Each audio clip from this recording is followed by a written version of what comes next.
सो आज की इस वीडियो में लोग पढ़ने वाले हैं रूल्स ऑफ इंटीग्रेशन। उससे पहले मैं अगर आपने डेफिनेशन पर रखा है तो चलिए आपसे कुछ क्वेश्चंस करते हैं और देखते हैं कि आपने इंटीग्रेशन से पहले डिफरेंशिएशन को कितने अच्छे से जाना है। बिकॉज इंटीग्रेशन मैंने आपको इससे पहले बताया, इससे पहले वाली वीडियो अगर आपने नहीं देखा तो जाके देखना कि मैंने आपको बताया क्या कि इंटीग्रेशन को समझने के लिए आपको डिफरेंशिएशन को समझना है। बिकॉज इंटीग्रेशन जो होता है वो रिवर्स प्रोसेस होता है डिफरेंशिएशन का। तो सबसे पहले मैं आपसे कुछ क्वेश्चंस पूछता हूँ कि अगर मैंने आपको दिया क्वेश्चन जैसे कि मेरे पास एस इज इक्वल टू दिया हुआ है, मान लो टी क्यूब दिया हुआ है, ठीक है, s is equal to t cube दिया है, और मैं आपको यहाँ पे बोलता हूँ कि बेटा वेलोसिटी फाइंड करके दिखा दीजिए आप मुझे, ठीक है। तो कैसे आप वेलोसिटी फाइंड करोगे? तो बहुत सिंपल सा तरीका है। अगर s is equal to t cube दिया तो आप बोलोगे सर कुछ नहीं करते, इसका डिफरेंशिएशन करते हैं, जैसे कि आपने डिफरेंशिएशन में किया था, क्योंकि v is equal to d s by क्या आता है, डी टी आता है। तो अगर आप इसका डिफरेंशिएशन करोगे तो डायरेक्ट आप बोलोगे इसका डिफरेंशिएशन कितना होता है, 3t² आता है, ठीक है। लेकिन अगर मैं आपको ऐसा कुछ दे दूँ, मैं आपको अगर दे दूँ कि v इज इक्वल टू मान लो t cube plus t square plus t दिया हुआ है, अब आप मुझे फाइंड करके बता सकते हो क्या डिस्प्लेसमेंट। अब आप फंस जाओगे यहाँ पे। क्यों फंस जाओगे? बिकॉज आपने बोला कि sir v is equal to d s by d t होता है।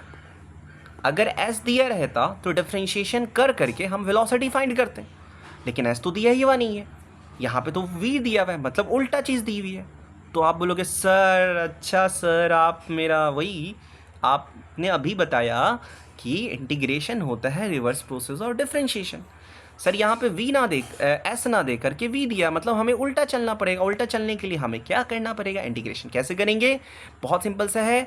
यहाँ पे हम क्या लगा देंगे, क्या लगा देंगे आप बताओगे?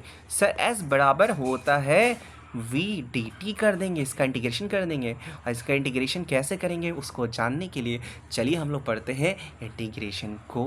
तो चलो शुरू करें रूल्स ऑफ इंटीग्रेशन, बोलो। तो देखो सबसे पहले हम लोग इसमें जो रूल पढ़ने वाले हैं वो पढ़ने वाले हैं y is equal to x का पावर n वाला रूल पढ़ने वाले हैं। हाँ ठीक है, y is equal to x का पावर n। आपको क्वेश्चन दिया रहेगा ऐसे कुछ करके v is equal to t का पावर 3 करके फिजिक्स में दिया रहेगा, या a इज इक्वल टू, मैं ये भी बताऊंगा एक्सेलरेशन में आपको दिया रहेगा t का पावर 4 करके, उसको आप कैसे करोगे।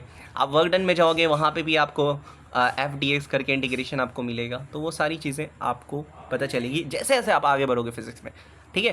तो चलो सबसे पहले आपको बताता हूँ इसका इंटीग्रेशन क्या होगा। सबसे पहले तो आपको ये जानना है इसका इंटीग्रेशन होता है, मैं आपको बताता हूँ y dx का अगर आपसे इंटीग्रेशन पूछ ले तो y की जगह आप रखोगे क्या, आप बोलोगे सर x का पावर n dx, और x का पावर n dx का इंटीग्रेशन आपको याद कर लेना है कि ये जो भी पावर दिया रहा है ना उसमें कुछ नहीं करना है, कुछ भी नहीं करना, बस एक ऐड कर देना है, और जो यहाँ पे आपने किया ना वही काम नीचे रिपीट कर देना डिवाइड में, बस आपका। और एक बात ध्यान रखना है कि इंटीग्रेशन दो तरह का होता है बेटा, सॉरी इंटीग्रेशन दो तरह का होता है, एक होता है डेफिनेट, एक होता है अगर लिमिट दिया है, मतलब कहाँ से कहाँ तक जाना है आपको। मान लो x इज इक्वल टू 5 से लेके अगर आपको x इज इक्वल टू 10 तक जाना है तो उसको कहते हैं डेफिनेट। अगर नहीं दिया है तो इनडेफिनेट है, जैसे कि ये यहाँ पे कुछ भी नहीं दिया होता ना तो इसको हटा देते हैं, इसको हटा देते हैं, कुछ नहीं, ये इनडेफिनेट इंडिकेशन है। और ऐसे में हम यहाँ पे c ऐड करते हैं, कांस्टेंट हम ऐड करते हैं। क्लियर है यहाँ तक बात?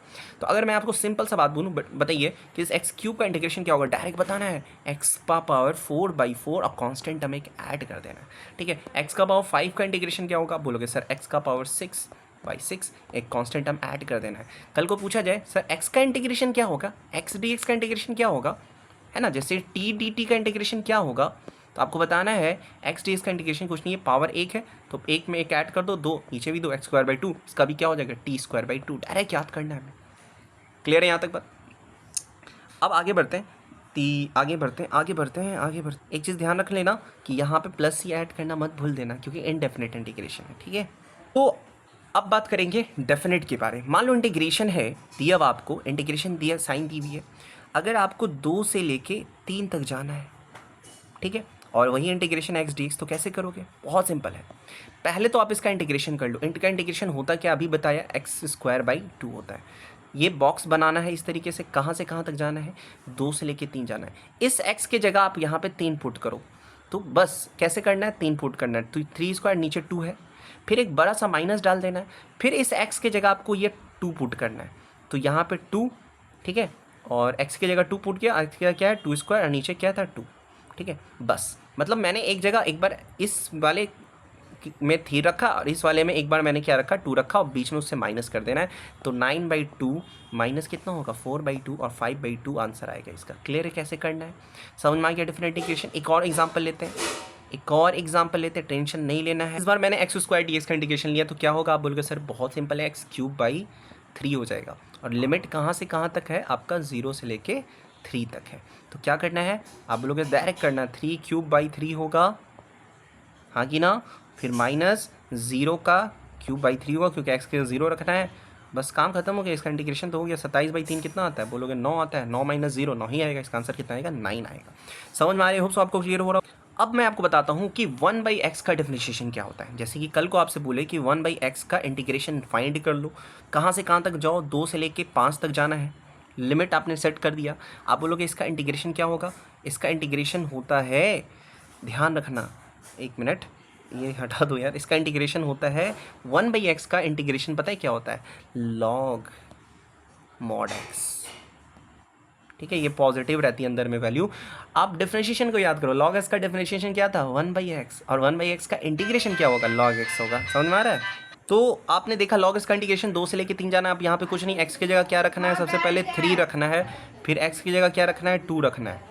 ठीक है, तो log 3 - log 2 इसको कह सकते हैं log 3/2, क्योंकि log m - log n log m/n होता है। यहाँ तक क्लियर है।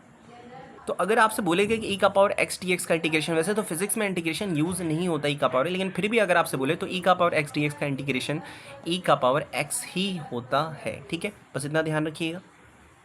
और अगर आपसे बोले कि dx का इंटीग्रेशन क्या होता है तो आपको क्या बोलना है, मान लो dt का इंटीग्रेशन पूछे तो कुछ नहीं होता है, dt का इंटीग्रेशन t होता है, dx का इंटीग्रेशन एस x होता है। लिमिट 10 नहीं है तो यहाँ पे c ऐड कॉन्स्टेंट हम ऐड करते हैं, बस इतना जानना है। ठीक है, अगर आपसे पूछ लेगा कि बताओ कि 5x³ का इंटीग्रेशन क्या होगा, ठीक है, मैं लिमिट टेक ले देता हूँ, मान लो 0 से लेके आपको मान लो 0 से लेकर 2 ही तक जाना है। ठीक है, बस इतना तक। तो ये कांस्टेंट है ना, ये कभी इन्वॉल्व नहीं होगा, हमेशा इसको बाहर रखना है। ठीक है, आपको x³ का इंटीग्रेशन करना है तो क्या होता है, x का पावर 4/4 होता है। ठीक है, अब बॉक्स में इसको इस तरीके से आपको करना है, मैं आपको बता देता हूँ, ध्यान रखिएगा। ये इस तरीके से जाना चाहिए, 0 से लेके कहाँ तक जाना चाहिए 5 तक जाना चाहिए। तो 5, एक बार 5 का पावर यहाँ पे 2 था ना, तो एक बार यहाँ पे x की जगह 2 रखिएगा, 2 का पावर 4/4, फिर माइनस डालिएगा और यहाँ 0, क्योंकि 0 का x की जगह 0 रखिएगा 0 हो जाएगा। तो इस तरीके से आपका कुछ आंसर आ जाएगा। ठीक है, सो अगर आपको बात करें कि साइन x का इंटीग्रेशन क्या होता है, तो मैं आपको छोटी सी चीज़ बताता हूँ कि जैसे आपने पढ़ा था कि साइन x का डिफरेंशिएशन क्या होता है cos x, लेकिन यहाँ ध्यान रखना है कि साइन x का इंटीग्रेशन जब करेंगे तो माइनस का cos x आता है। ठीक है, और cos x, बस इतना आप याद रख लो, कुछ 2 ही टर्म बस याद रख लो कि cos x का इंटीग्रेशन जो होता है ना वो साइन x होता है। ठीक है, यहाँ नेगेटिव नहीं होता है, वहाँ डिफरेंशिएशन कर तो माइनस साइन एक्स, यहाँ पे साइन हट जाता है, अपोजिट बस ध्यान रखना है आपको, साइन एक्स का माइनस कॉस एक्स और प्लस का सी, क्योंकि यहाँ पे अभी मैंने लिमिट ही 10 नहीं किया तो इसे यहाँ पे प्लस सी ऐड कर दो इनडेफिनिट नेगेशन के लिए। ठीक है, अरे समझ में आ रहा है। आपसे पूछा जाएगा यहाँ पे एक और चीज़ कि sec² x का डिफरेंशिएशन बता दो, तो सॉरी इंटीग्रेशन बता दो। तो आपने बताया था कि 10x का डिफरेंशिएशन करते हैं तो sec² x आता है, तो उल्टा बस कर दो ना, sec² x का tan x आ जाएगा। फिलहाल के लिए आप इतना भी याद रख लो, काफ़ी है आपके फिजिक्स पॉइंट ऑफ व्यू से, बहुत ही इनफ है। ठीक है, कुछ क्वेश्चंस अभी और भी करेंगे हम लोग, लेकिन यहाँ तक अगर आपको आता है कि फिजिक्स में कैसे यूज़ कर सकते हैं, ठीक है, तो बहुत इंपॉर्टेंट है। ठीक है, क्लियर है। मान लो आपको इसका इंटीग्रेशन निकालना है तो कैसे करोगे, बहुत सिंपल सा है, आप कुछ नहीं करोगे। ठीक है, dt लगा दोगे यहाँ पे, क्योंकि टाइम के रिस्पेक्ट में है ना, तो dt लगा दोगे यहाँ पे। तो यहाँ पे इसका इंटीग्रेशन करोगे t² + 3t + 1। ठीक है, तो इंटीग्रेशन क्या होगा, आप डायरेक्ट बताओगे सर t³/3 होएगा, प्लस 3t²/2 आएगा, और प्लस यहाँ पे अगर आप dt कॉमन लेते हो तो 1 से dt मल्टीप्लाई होगा ना, तो dt का इंटीग्रेशन क्या होता है t आता है, ये इंटीग्रेशन आएगा। अभी लिमिट तय नहीं किया इसलिए बीच में कांस्टेंट हम c ऐड करते हैं। यहाँ तक क्लियर है। बस फिजिक्स में अगर आपने इतना भी जान लिया इंटीग्रेशन का यूज़ तो इनफ है, इसके अलावा आपसे अभी नहीं पूछेगा क्योंकि इतना आपसे काफ़ी इंटीग्रेशन यूज़ होता है। एक छोटा सा रूल है, मैं आपको एक और सिखा देता हूँ, u-v रूल, बस उसको। सो u-v रूल क्या कहता है, हमें कुछ नहीं करना है। अगर आपको u और v दिया हुआ है, ठीक है ना, मान लो कि कल को क्वेश्चन आपको ऐसे दिया रहे कि x और sin x का आपको इंटीग्रेशन करना है, ठीक है, dx का, कुछ नहीं करना है भाई, बहुत सिंपल सा जो बात बता रहा हूँ ध्यान से सुनना, क्यों क्या करना है, इस x को बाहर निकालना है, sin x का इंटीग्रेशन कर देना है, कर दिया साइन एक्स का इंटीग्रेशन। ध्यान से समझ में आ रहा है कि नहीं बोल रहे हैं? तो अब उसके बाद क्या करना है, माइनस, आपको माइनस डालना है बीच में, फिर इंटीग्रेशन करना है। फिर आपको क्या करना है, ध्यान से सुनना मेरी बातों को। इंटीग्रेशन कर दिया ना आपने, फिर आपको कुछ नहीं करना है, आपको करना है डिफ्रेंशिएशन। यहाँ पे किसका डिफ्रेंशिएशन करना है, जो ये बाहर वाला पार्ट है उसका डिफ्रेंशिएशन करना है, ठीक है। और जो ये क्वांटिटी लिखी हुई है वैसे इट इज़ लिख देना है आपको, साइन एक्स डी एक्स, ठीक है ठीक है ठीक है ठीक है, समझ में आ रहा है। और इस पूरे का आपको फिर डी एक्स करना है। थोड़ा कॉन्फ्यूज लग रहा हो ना, 2-3 क्वेश्चन करोगे तो आराम से समझ में आ जाएगा। देखो एक्स है, साइन एक्स का इंटीग्रेशन क्या होता है, माइनस का कॉस एक्स बताया था, माइनस डी एक्स, और डी एक्स का इंटीग्रेशन, डी एक्स ऑब्वियसली तक कटेगा 1 आ जाएगा। साइन एक्स डी एक्स का इंटीग्रेशन क्या होता है, कॉस एक्स, और यहाँ पे आ रहा है आपका डी एक्स। तो x into minus cos, minus x cos x आ जाएगा, ठीक है, माइनस। और इसका अगर हम इंटीग्रेशन करते हैं तो इंटीग्रेशन क्या हो जाता है, माइनस का, सॉरी ये हट, माइनस कहाँ से आएगा, साइन एक्स होगा ना, तो minus x cos x minus sine x इसका आंसर आ जाएगा। एक बार और छोटा सा ट्राई करें इसको, ठीक है। क्या बोला, इसका इंटीग्रेशन करना है, सबसे पहले इसको बाहर रखना है, इसका इंटीग्रेशन करना है आपको, साइन एक्स का इंटीग्रेशन करना है, ठीक है, साइन एक्स का इंटीग्रेशन करना है आपको, सबसे पहली बात माइनस डालना है, फिर उसके बाद इंटीग्रेशन का साइन डालना है, फिर डिफरेंशिएशन करना है। जो पहले वाला टर्म आपने बाहर निकाला है ना उसको डिफरेंशिएट करो, और जैसे ये पूरा लिखा हुआ है वैसे लिख करके उसके बाद और dx को ब्रैकेट क्लोज करके dx लगा दो। क्लियर हो रहा है मेरी बात, धीरे धीरे क्लियर हो रहा है, धीरे धीरे ही क्लियर होता है बेटा, धीरे धीरे। इसका इंटीग्रेशन करना है, कैसे करोगे, तो मैंने आपको क्या बोला, बहुत बोला, जो बोला बाहर निकालो, x को बाहर निकाल लिया, ई का पावर एक्स डी एक्स का इंटीग्रेशन करेंगे, माइनस का साइन डालेंगे, इसका डिफ्रेंशिएशन करेंगे, D x by D x करेंगे, फिर जो पूरा यहाँ से लेके यहाँ तक छाप देंगे, ई का पावर एक्स डी एक्स करेंगे और पूरे का डी एक्स कर देंगे। अरे बोलो हाँ कि ना, अरे हाँ समझ में आ रहा है। फिर इसका क्या ही करना है, एक्स है, इसका इंटीग्रेशन करना है, इसका इंटीग्रेशन तो एक्स का पावर एक्स ही आता है, माइनस ये डी एक्स 1 होता है, और ई का पावर एक्स का इंटीग्रेशन फिर यहाँ पे तो ई का पावर एक्स से आ जाएगा, और इस पूरे का, ये पूरे का हमें क्या करना है, इंटीग्रेशन फिर से कर देना है, ठीक है। तो एक्स का पावर ई एक्स माइनस, अब यहाँ इंटीग्रेशन ई का पावर एक्स आ जाएगा। थोड़ा फास्ट बढ़ाया और लिख लो क्वेश्चन और बताते हैं, टेंशन का है। ऐसा रूल और है, जैसे कि आपसे कल को साइन 2x का इंटीग्रेशन पूछ लिया जाएगा ना, कि साइन 2x का इंटीग्रेशन क्या होगा, तो कुछ नहीं करना, इसको चेन रूल वैसे कहा जाता है।